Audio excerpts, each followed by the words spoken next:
আজ আমি বানিয়ে নিলাম বাড়ির গাছের বেগুন দিয়ে খুব সুন্দর মুচমুচে বেগুনি। বেগুনটাকে আমি এইভাবে কেটে নিয়েছি, কেটে নিয়ে পরিষ্কার করে ধুয়ে নিলাম। ধুয়ে নেওয়ার পরে আমি এখানে নিয়ে নিয়েছি বেসন।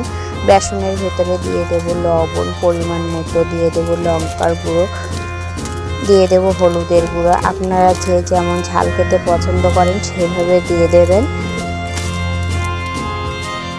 দিয়ে দিয়েছি এখানে মিট মশলা, দিয়ে দিলাম অল্প করে খাবার সোডা, দিয়ে অল্প অল্প পানি দিয়ে আমি ব্যাটারটাকে ফাটিয়ে নেব। ব্যাটারটা যত ফাটানো ভালো হবে তত চপটা মুচমুচে হবে, খেতে ভালো লাগবে। অল্প অল্প পানি দিয়ে আমি ভালো করে মাখিয়ে নিচ্ছি।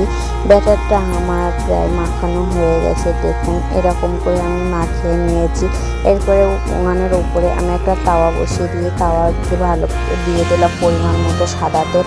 তেলটা গরম হওয়া পর্যন্ত আমি অপেক্ষা করব। তেলটা গরম হয়ে গেছে, আমি এক এক করে ব্যাটারের চুবিয়ে বেগুনগুলো আমি দিয়ে দেবো। দেখুন